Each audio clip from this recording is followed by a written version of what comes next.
CG शिक्षा में आपका स्वागत है। आज हम लोग देखेंगे 11वीं का जैविक वर्गीकरण चैप्टर नंबर 2 उसका दूसरा पार्ट। ठीक है, इसमें का कौन सा टॉपिक देखेंगे हम लोग। अभी तक हम लोगों ने क्या क्या देखा, इसमें पांच जो जगत है उनके जो सिम्टम्स होते हैं, उनमें जो लक्षण जीवों में जो लक्षण होते हैं उनके आधार पर 5 जगत में उनको बांटा गया है। उनके सारे सिम्टम्स को हम लोगों ने अलग अलग अध्ययन किया। अब आगे देखते हैं हम लोग 5 जगत वर्गीकरण प्रणाली के गुण, है ना।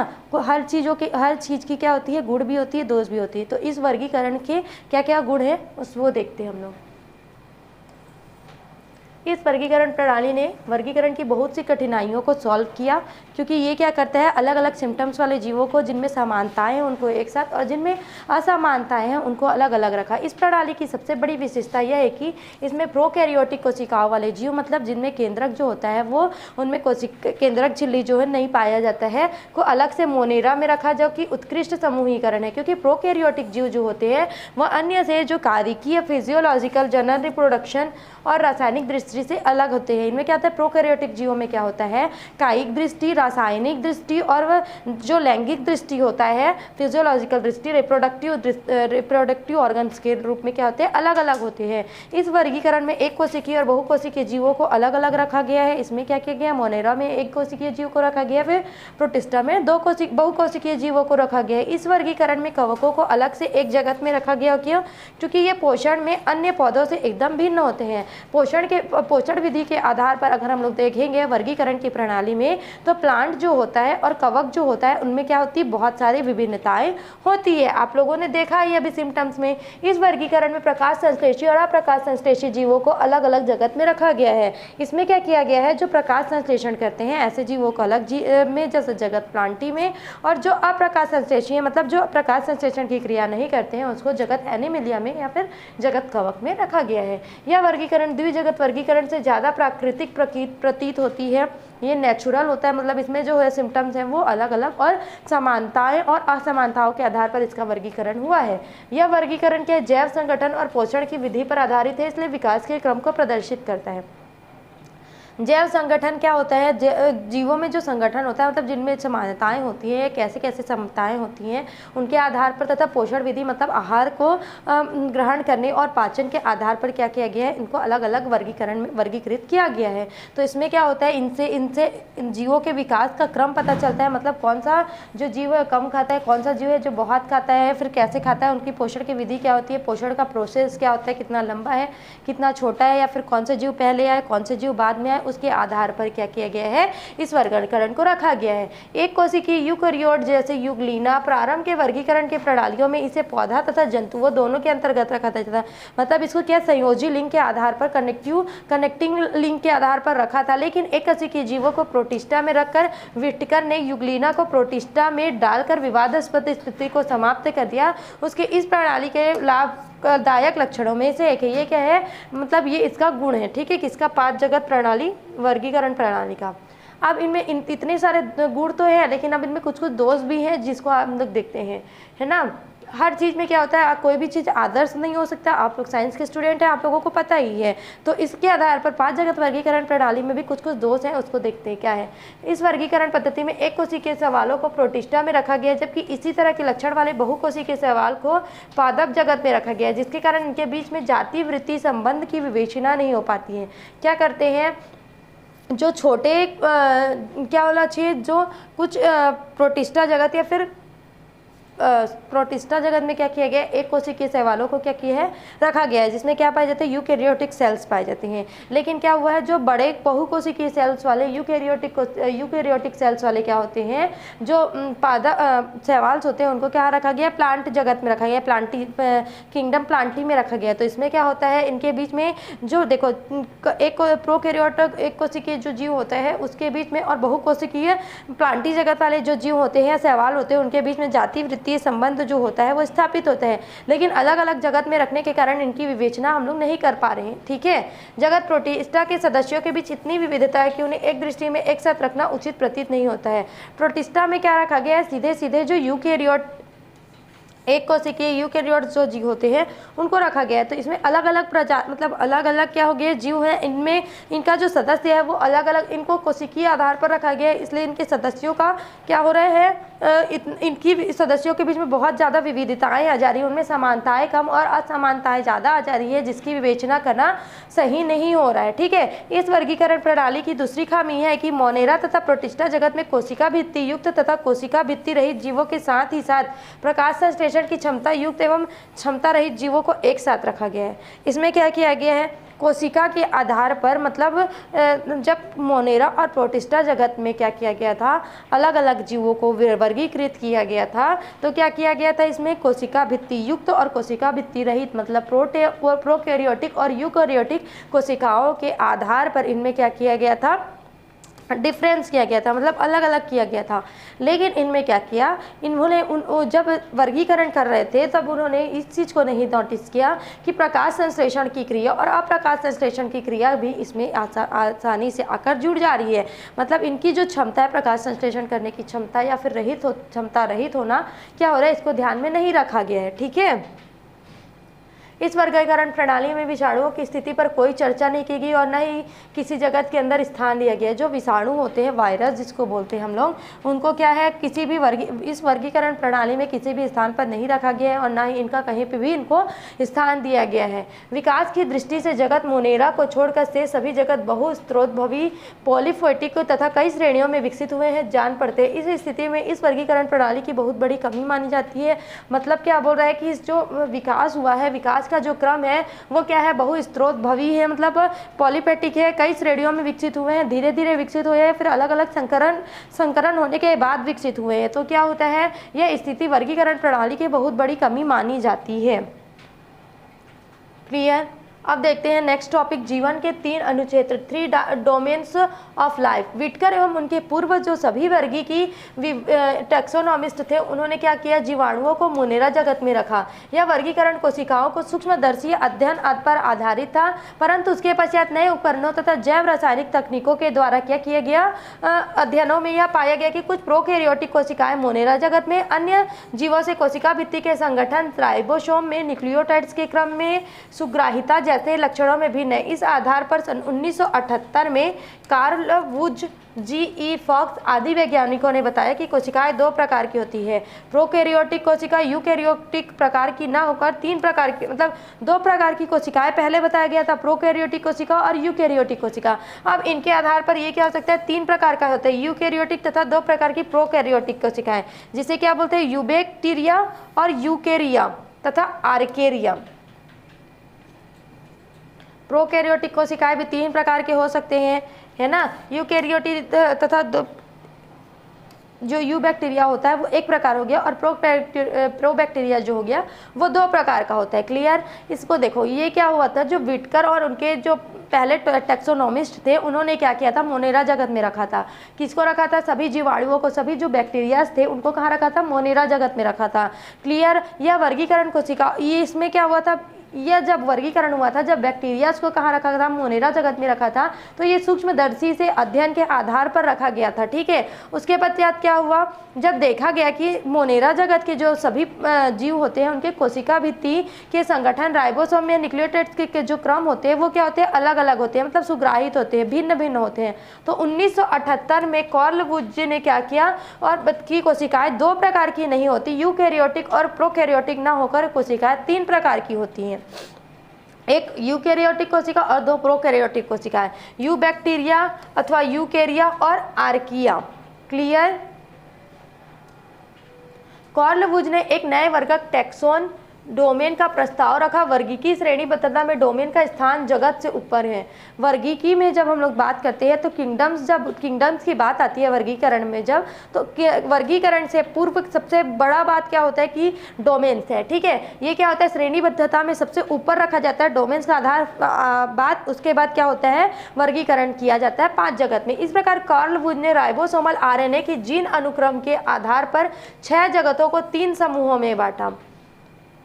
जो 6 जगत हो गए, डोमेन हो गए और 5 जगत हो गए, उसको क्या किया, राइबोसोमल आरएनए के जीन के अनुक्रम आरएनए में जो जीन का क्रम होता है, राइबोसोमल आरएनए जब मिलता है, आपको पता है कि कोशिका में क्या होता है, राइबोसोम होता है, राइबोसोम में क्या पाया जाता है, आरएनए पाया जाता है। आरएनए के में जो जीन का क्रम होता है उसके आधार पर 6 जगतों को 3 समूहों में किसने बांटा, कार्ल वुज नाम के टैक्सोनॉमिस्ट ने। इन समूहों को जगत के बदले उन्होंने क्या कहा, डोमेन कहा, जगत ना बोलते हुए इसको क्या बोला, डोमेन बोला। यह वर्गीकरण निम्न प्रकार है। प्रथम डोमेन में क्या था, बैक्टीरिया, इसके अंतर यू बैक्टीरिया को रखा गया।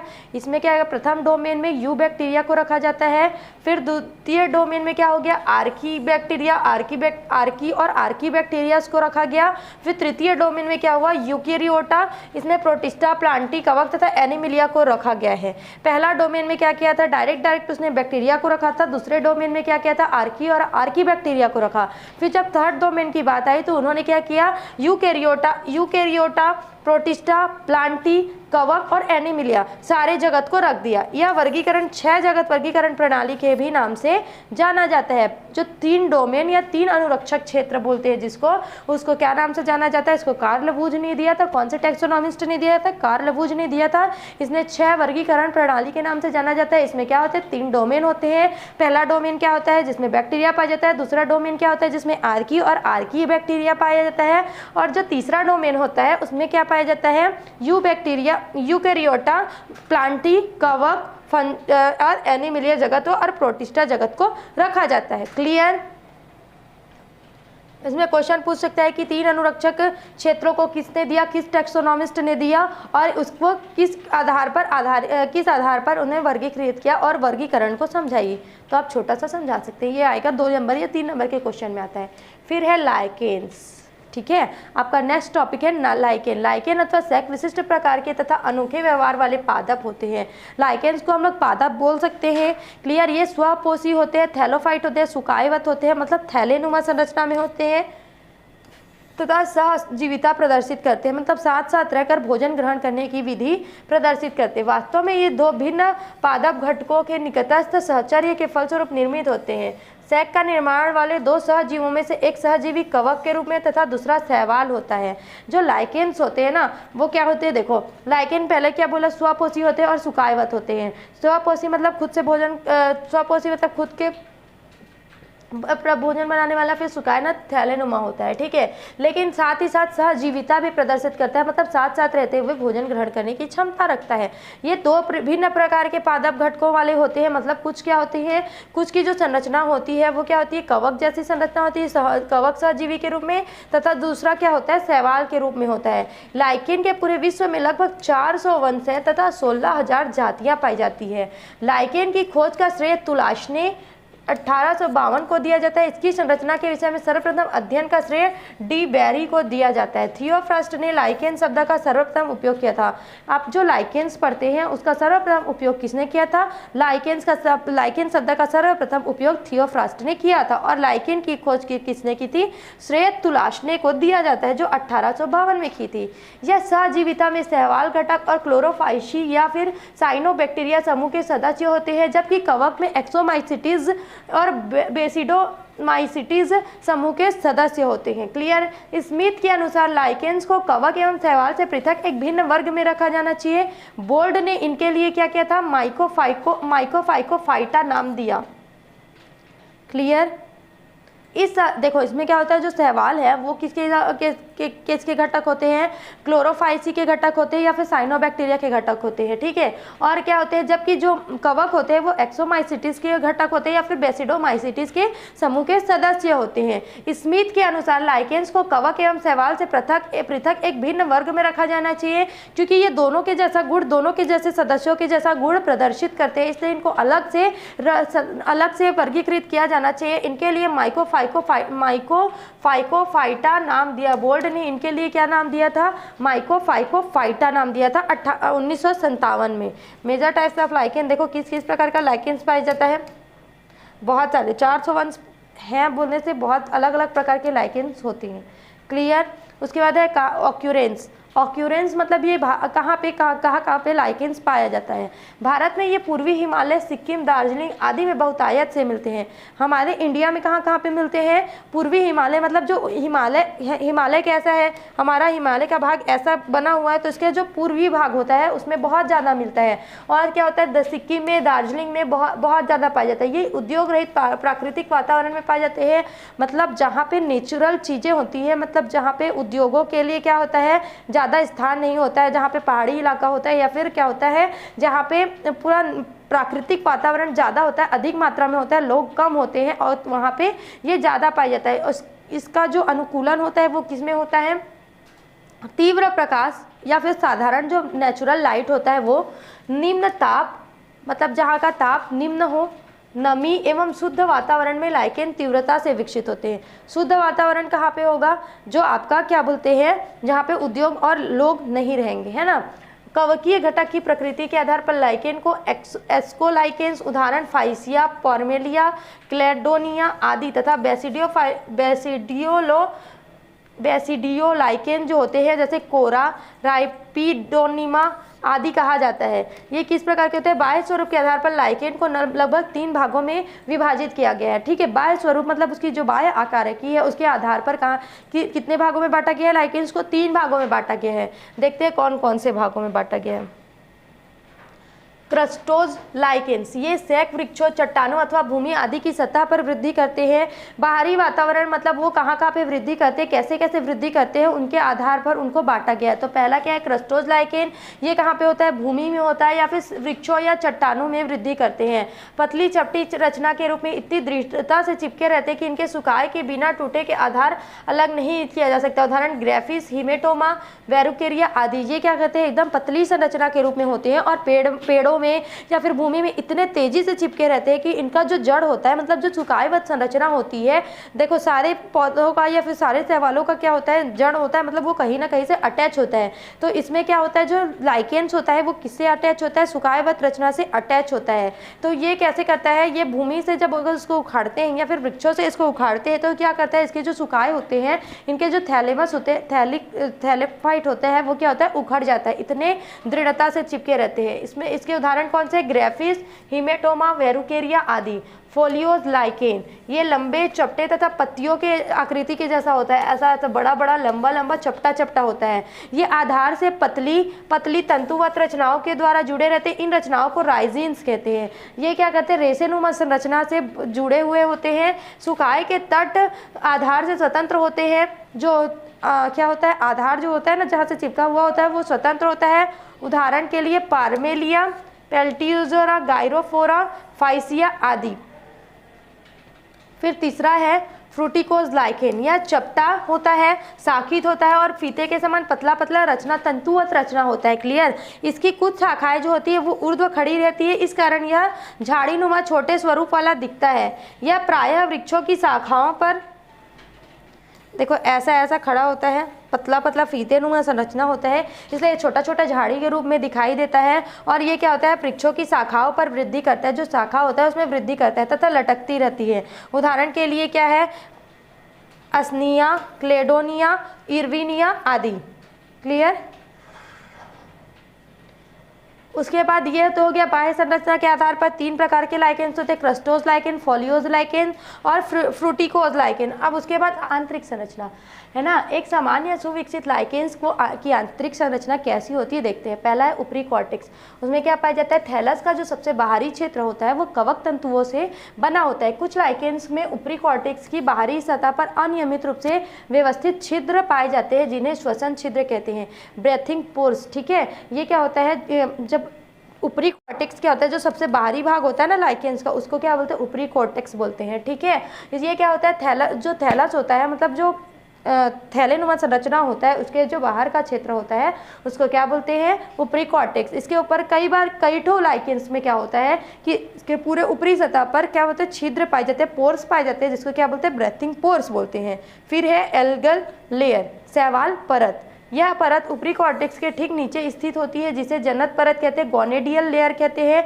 शैवाल परत ये क्या होता है, ऊपरी कॉर्टेक्स के जस्ट बाद होता है, मतलब अगर ये ऊपरी कॉर्टेक्स है, अपर कॉर्टेक्स है, तो इसके जस्ट बाद वाला जो लेयर होता है ना, उसको क्या बोलते हैं, गोनेडियल लेयर या फिर शैवाल परत, एल्गी लेयर भी कहते हैं।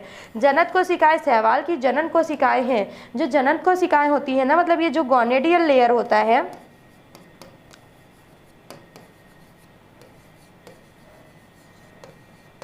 ये हो गया अपर कॉर्टेक्स, इसके नीचे वाला भाग जो हो गया वो गोनेडियल कोशिकाएं हो गया, गोनेडियल सेल हो गया। ये क्या होता है, तंतुओं के बीच में बिखरी हुई संरचना पाई जाती है, रिप्रोडक्टिव ऑर्गन के जैसे कार्य करती है, ठीक है। कुछ लाइकेंस शैवाल कोशिकाओं के थैलस की संपूर्ण, जो कुछ लाइकेंस में क्या होता है, शैवाल कोशिकाएं जो होती है उसके पूरे आंतरिक, जैसे ये झिल्ली के रूप में, या फिर ये क्या होता है, कभी कभी कुछ लाइकेंस में उनके पूरे आंतरिक संरचना में बिखरी हुई होती है और उसमें कोई विशिष्ट शैवाल परत का क्षेत्र नहीं पाया जाता है। जैसे लेप्टोजियम नामक जो लाइकेंस होता है उसमें क्या होता है, जिसके गोनेडियल सेल जो होता है या फिर एल्गी लेयर जो होता है, वो क्या होता है कि पूरे आंतरिक संरचना में फैला हुआ होता है। क्लियर। तो उससे क्या होता है, उसमें कोई विशिष्ट शैवाल परत नहीं पाया जाता है। कौन से लाइकेंस में, लेप्टोजियम में। देखो, अगर हम लोग आंतरिक संरचना की बात करेंगे तो जो सबसे बाहरी परत होता है थैलस का, उसको क्या बोलते हैं, अपर कॉर्टेक्स बोलते हैं। फिर उसके बाद क्या होता है, एल्गल जोन होता है, एल्गल जोन होता है जिसको क्या बोलते हैं, गोनेडियल लेयर बोलते हैं। क्लियर। उसके बाद दो और लेयर हैं जिनके बारे में आगे जानते हैं। कौन सा है, मेड्यूला जो मीट का लेयर होता है। फिर होता है लोअर कॉर्टेक्स जिसमें क्या पाया जाता है, रिजिन पाया जाता है। क्लियर। ये क्या है, सुकाई की आंतरिक संरचना है, थैलस की आंतरिक संरचना। तीसरा क्या भाग होता है, मेड्यूला। यह थैलस के मध्य भाग में उपस्थित क्षेत्र है जिसमें कवक तंतु ढीले रूप से व्यवस्थित होते हैं। कवक तंतुओं के बीच वायु अवकाश पाए जाते हैं, एयर स्पेस पाए जाते हैं। देखो, ये जो खाली स्थान है इसको क्या बोलेंगे, ये जितने भी कवक तंतु के रूप में होते हैं, देखो तंतु के जैसा है ना, पतला पतला, और इसको क्या बोलते हैं, एयर स्पेस बोलते हैं। ठीक है। हवा के लिए स्थान पाया जाता है। क्लियर। उसके बाद क्या है, निचला कॉर्टेक्स, लोअर कॉर्टेक्स। ऊपरी कॉर्टेक्स के समान भी यह व्यवस्थित कवक तंतुओं से बना होता है। व्यवस्थित कवक तंतुओं का मतलब क्या होता है, देखो ये एकदम सीक्वेंस में लाइन से जमा हुआ है ना, एक ऑर्डर में जमा हुआ है, लेकिन क्या है, ये बिखरे हुए तंतु के रूप में होता है। कौन, मेड्यूला और जो आपका एल्गल जोन है। ये क्या हो गया, इस निचली सतह से तंतुओं के समान कुछ रोमिल संरचनाएं निकलती है जिसे राइजिन बोलते हैं। लाइकेन में प्रजनन, लाइकेन का एक अलैंगिक तथा लैंगिक विधियों द्वारा दोनों विधियों द्वारा प्रजनन करते हैं। वायु घर्षण तथा अन्य भौतिक कारणों के फलस्वरूप भी सैकों का सुकाय कई खंडों में विभक्त हो जाता है, तो प्रत्येक खंड उपयुक्त आधार पर गिरने के पश्चात सैक की नई थैलस के रूप में परिवर्तित हो जाता है। खंड के अतिरिक्त सॉरिडिया, सेफलोडियम, आइसिडियम आदि कुछ अलैंगिक रचनाएं बनती है जो विकसित होकर नए लाइकेन सुकाय का निर्माण कर देती है। ये रेशा जैसे संरचना है ना, रेशा जैसे संरचना को क्या बोलते हैं, रिजिन बोलते हैं करके, तो हमको पता चल गया। फिर क्या होता है, अगर रिप्रोडक्शन की बात करेंगे लाइकेन्स की, ये एक आपका नया टॉपिक है, रिप्रोडक्शन इन लाइकेन्स, है ना। तो इनमें क्या होता है, लैंगिक प्रजनन भी होता है, अलैंगिक प्रजनन भी होता है। इसमें क्या हो जाता है, कई बार क्या होता है, लाइकेन्स कुछ कारणों के फलस्वरूप क्या हो जाता है, कई भागों में विभक्त हो जाता है, जिससे क्या होता है, वो नए थैलस का, नए सुकाय का रचना प्रारंभ कर लेता है। उसके आधार पर क्या होता है, सैक की जो नई थैलस में परिवर्तित हो जाती है। खंडन के अतिरिक्त सॉरिडिया, सेफलोडियम, आइसिडियम आदि कुछ अलैंगिक रचनाएं भी बनती है जो विकसित होकर नए लाइकेन्स या सुकाय बना देती है।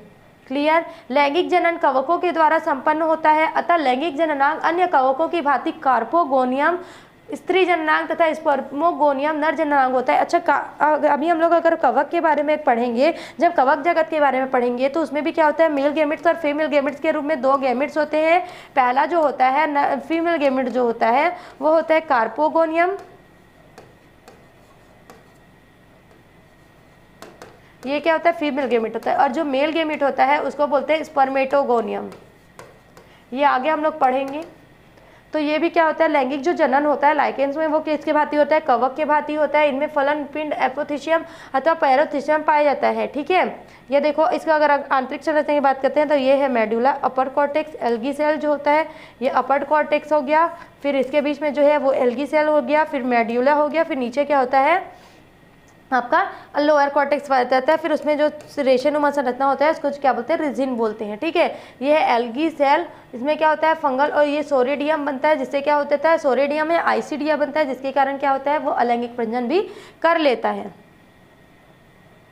लाइकेंस का आर्थिक महत्व। लाइकेंस का आर्थिक महत्व क्या होता है? सहज जीवित तथा मृत दोनों स्वरूपों में हमारे लिए आर्थिक रूप से महत्वपूर्ण होते हैं। जो क्या बोलना चाहिए, सुकाए होते हैं, थैलस होते हैं, उसकी अधिकांश जातियां हमारे लिए उपयोगी होती है, कुछ जातियां हमारे लिए हानिकारक भी होती हैं। मतलब क्या होता है, देखो हम लोगों ने क्या बात की, हम लोग को पता है कि साइंस जो विज्ञान बोलता है कि हर चीज़ आदर्श नहीं हो सकता, उसमें कुछ गुण भी होते हैं अवगुण भी होते हैं। तो वैसे ही लाइकेंस में भी क्या पाया जा रहा है कि उसमें भी कुछ हमारे लिए क्या लाभकारी होता है, कुछ लाइकेंस होता है वो हानिकारक भी होता है। लाभदायक लाइकेंस कौन कौन से होते हैं देखते हैं। एज अ फूड के रूप में, भोजन के रूप में कौन कौन से लाइकेन ग्रहण करते हैं? लिकेनोरा, एम्बिलिकेरिया, पार्मेलिया मनुष्यों द्वारा भोज्य पदार्थ के रूप में प्रयुक्त होते हैं। उत्तरी ध्रुवों में, मतलब जहाँ पे उत्तरी ध्रुव पाए जाते हैं, रेडियर मॉस के नाम से पुकारे जाने वाली क्लेडोनिया, रेंजेफेरिनिया एवं रेंडियर तथा पशुओं के लिए महत्वपूर्ण भोज्य पदार्थ मानती है। उत्तरी ध्रुव में ये क्या बोलते हैं, कई जगह में क्या होता है, लाइकेंस को भोजन के रूप में भी क्या करते हैं, उपयोग में लेते हैं। कौन कौन से लाइकेंस को भोजन के रूप में उपयोग में लेते हैं देखते हैं। ये है रेडियर मॉस जो होता है उसको भोजन के रूप में मनुष्य लेता है उत्तरी ध्रुव में, ठीक है। फिर क्या है, क्लेडेनोडुनिया, रेंजीफेरिया, रेंडियर तथा ये क्या होता है, ये जो 3 प्रकार के जो लाइकेंस है उसको पशुओं के भोज्य पदार्थ के रूप में क्या करते हैं, उपयोग करते हैं। फिर है औषधीय महत्व, मेडिसिनल यूज, इंपॉर्टेंट, उसका इंपॉर्टेंस होता है ना। लाइकेन की अनेक जातियाँ औषधीय महत्व रखती है। उदाहरणार्थ जो होती है जलातक रोग जो होता है पेल्टीजेरा कैनिना, फेफड़ों के रोग लंग डिसीज के लिए लोबेरिया पॉल्मेसेरिया, ज्वर में क्लेडोनिया तथा खांसी में एवेनिया फरफुसिया का उपयोग उपचार हेतु औषधि के रूप में किया जाता है। फिर मिट्टी निर्माण के भूमिका के रूप में भी इसका उपयोग किया जाता है। लाइकेन का उपयोग किया जाता है। शिलावासी जो होता है लाइकेन्स, शिलावासी लाइकेन जो होता है वो भूमि के निर्माण में क्या करता है, अत्यंत सहायक होते हैं। इनके द्वारा जो स्त्रावित अम्लीय पदार्थ होते हैं वो चट्टानों को क्या करते हैं, अम्लीय पदार्थ, बहुत सारे मतलब अम्लीय पदार्थ का सिक्रेशन होता है जिसके कारण चट्टान जो होते हैं वो क्या हो जाते हैं, निराचरण हो जाते हैं, जिनको बाद में प्राकृतिक भौतिक कारक जैसे बर्फ, ताप, प्रकाश और वर्षा आदि से क्या होता है, छोटे छोटे टुकड़ों में तोड़ देते हैं। इसलिए इस प्रकार से लाइकेन को भूमि निर्माता भी कहा जा सकता है। फिर इत्र के रूप में, एज अ परफ्यूम के रूप में भी हम लोग लाइकेन्स का यूज करते हैं। लोबेरिया पल्मोनेरिया इसे इत्र बनाया जाता है। रेमेलाइना का उपयोग भी साबुन तथा हवन की सामग्री बनाने में इसका उपयोग करते हैं। फिर होता है रंग के लिए, फॉर डाइज, कुछ रंगों के निर्माण के लिए भी लाइकेन्स का उपयोग होता है, जैसे कि रोसेला एवं लिकेनोरा आदि जातियों के रंग से रंग निष्क्रित करते हैं, जिससे क्या होता है, ऊनी एवं रेशमी धागों को रंगने में उसका उपयोग होता है। फिर है जैविक नियंत्रण के रूप में, इन बायोलॉजिकल कंटेंट, लाइकेन अनेक कार्बनिक अम्लों के स्रोत होते हैं, जैसे आर्सेनिक अम्ल। इसका उपयोग स्ट्रेप्टोमाइसिन के साथ हानिकारक जीवाणुओं को मारने के लिए भी किया जाता है। क्लियर। फिर है हानिकारक लाइकेन्स कौन कौन से होते हैं। पर्णिल तथा छुपीय लाइकेन्स का जो छुप वाला जो सुकाय होता है वो सूखे और ज्वलनशील होने के कारण क्या करता है, जंगल में आग लगाने तथा उनको फैलाने में महत्वपूर्ण भूमिका निभाता है। कई लाइकेन जो होते हैं वो मनुष्य की त्वचा में तथा जानवरों में क्या करते हैं, विभिन्न प्रकार की बीमारियां पैदा करते हैं। ऐतिहासिक महत्व की इमारतें की चट्टानों में अगर दीवारों पर लाइकेन्स की वृद्धि होनी प्रारंभ हो जाती है तो उनकी खूबसूरती तथा वो मजबूती को कम कर देते हैं उसमें अटैच होकर। क्लियर। उसके बाद है विषाणु। विषाणु को पृथ्वी पर उत्पन्न होने वाला प्रथम जीव सदृश माना जाता है। मतलब जीवों का विकास या फिर जीवों की उत्पत्ति का कहाँ से हम लोग संबंध कर सकते हैं, विषाणुओं से। क्लियर। क्योंकि ये क्या करते हैं, पृथ्वी पर प्रकट होने की प्रथम इकाई है जिनमें सर्वप्रथम जीवन लक्षण पाए गए हैं। वर्गीकरण की दृष्टि से विषाणुओं को जीव और निर्जीव के बीच की संयोजी कड़ी मानी जाती है, क्योंकि विषाणु जीवित कोशिका के बाहर निर्जीव रासायनिक पदार्थ की तरह होते हैं तथा सजीव कोशिका के अंदर में ये परजीवी के समान व्यवहार करते हैं। मतलब ये क्या करता है, जो विषाणु होता है वो अगर निर्जीव मतलब ऐसे ही बाहर में रहता है, किसी जो जीवित कोशिका के बाहर में रहता है तो निर्जीव रासायनिक पदार्थ की तरह, मतलब रासायनिक पदार्थ के जैसे बिहेव करता है, और अगर किसी सजीव के साथ रहता है या फिर उसके अंदर होता है तो परजीवी के भांति लक्षण प्रदर्शित करता है। विषाणुओं की निर्जीवितता के लक्षण। अच्छा, आप लोग संयोजी कड़ी मानते हैं तो संयोजी कड़ी का मतलब क्या होता है कि विषाणु जो होते हैं वो जीवित और निर्जीव दोनों जैसे सिम्टम्स रखते हैं, अपने में प्रदर्शित करते हैं। तो विषाणुओं की निर्जीवितता के लक्षण के में क्या है, विषाणुओं के अनेक लक्षण निर्जीवितता के लक्षण से मतलब समानता रखते हैं। इसमें क्या होता है, कोशिकीय संरचना का प्रदर्शन नहीं करता है। विषाणु जो होता है वो कोशिकीय संरचना का प्रदर्शन नहीं करता है। क्लियर। ये श्वसन नहीं करते हैं, मतलब इसमें ब्रेथिंग की क्रिया नहीं होती, श्वासोच्छ्वास की क्रिया नहीं होती, इनमें ग्रोथ की प्रक्रिया नहीं मानी जाती है। विषाणु जो होते हैं वो अपने शारीरिक संरचना में ग्रोथ नहीं करते हैं। इनका रवाकरण क्रिस्टलाइजेशन संभव होता है। क्रिस्टलाइजेशन का मतलब क्या होता है? अलग अलग भागों में विभक्त करना। इनमें पोषण उत्सर्जन जैसी क्रियाओं का पूर्णतः अभाव होता है, मतलब इसमें श्वासोच्छ्वास की भी क्रिया नहीं होती है। पोषण कैसे ग्रहण करते हैं, कैसे पाचन होता है, उत्सर्जन कैसे होता है, उसकी भी कोई परिकल्पना नहीं है। इनमें जीव द्रव्य तथा किसी भी प्रकार के कोशिकांगों का पूर्णतः अभाव होता है। मतलब ये क्या करता है, जैसे अगर हम लोग कोई जीवित जंतु की बात करते हैं तो उसमें कोशिका प्रेजेंट होता है, तो जो कोशिका में क्या होते हैं, कोशिका अंग होते हैं। तो कोशिका अंग ना होने के कारण इनमें क्या होता है, कोशिकांगों का अभाव होता है। ठीक है, इसलिए ये निर्जीव के लक्षण है। जीव द्रव्य की अनुपस्थिति, उपापचयी क्रियाओं तथा पोषण का अभाव, ये सब क्या है, निर्जीविता के लक्षण है। क्लियर। फिर क्या है, सजीव सदृश लक्षण कौन कौन से हैं? ये ताप के प्रति संवेदनशील होते हैं। ये न्यूक्लिक अम्ल तथा प्रोटीन के बने होते हैं। ताप के प्रति संवेदनशील मतलब जहाँ पे अगर अधिक ताप होता है या फिर कम ताप होता है तो ये रिएक्ट करना प्रारंभ कर देते हैं। ये न्यूक्लिक अम्ल तथा प्रोटीन के बने होते हैं। न्यूक्लिक एसिड और कई प्रकार के अनेक प्रोटीन से बने होते हैं। इनका न्यूक्लिक अम्ल जो होता है उसमें आनुवांशिक पदार्थ की तरह क्या पाया जाता है, डीएनए और आरएनए पाया जाता है। इसकी एक पीढ़ी से दूसरे पीढ़ी के सदस्यों के बीच संरचनात्मक समानता पाई जाती है तथा संरचनात्मक लक्षण आनुवांशिक रूप से निर्धारित किए जाते हैं। इनका जीनोम जो होता है उत्परिवर्तन का प्रदर्शन करता है, मतलब कुछ अनुकूलताएं या प्रतिकूलताओं के कारण क्या करता है, उत्परिवर्तन प्रदर्शित करता है। ये कोशिकीय विशिष्टता होस्ट स्पेसिफिसिटी प्रदर्शित करते हैं, यानी विशिष्ट विषाणु विशिष्ट पोषक को ही संक्रमित करता है, मतलब अलग अलग को नहीं करता। ये अंतर कोशिकीय सत्य परजीवी होते हैं। अंतरा कोशिकीय सत्य परजीवी का मतलब क्या होता है, किसी जीवित कोशिका के अंदर ये क्या होता है, सजीव परजीवी का सिम्टम्स प्रदर्शित करते हैं। ये जीवों में संक्रमण द्वारा बीमारी फैलाते हैं। इनका गुणन होता है, मतलब क्या होता है, ये अपने समान जीव उत्पन्न करते हैं। आनुवांशिक पदार्थ के रूप में डीएनए या आरएनए का होना, संरचनात्मक विशिष्टता तथा निश्चित अमाप वाला होना, उत्परिवर्तन का प्रदर्शन, पोषी विशिष्टता, वातावरणीय उद्दीपकों के प्रति संवेदनशीलता, इनमें क्या होता है, जीवों के सदृश लक्षण उत्पन्न करते हैं। ठीक है।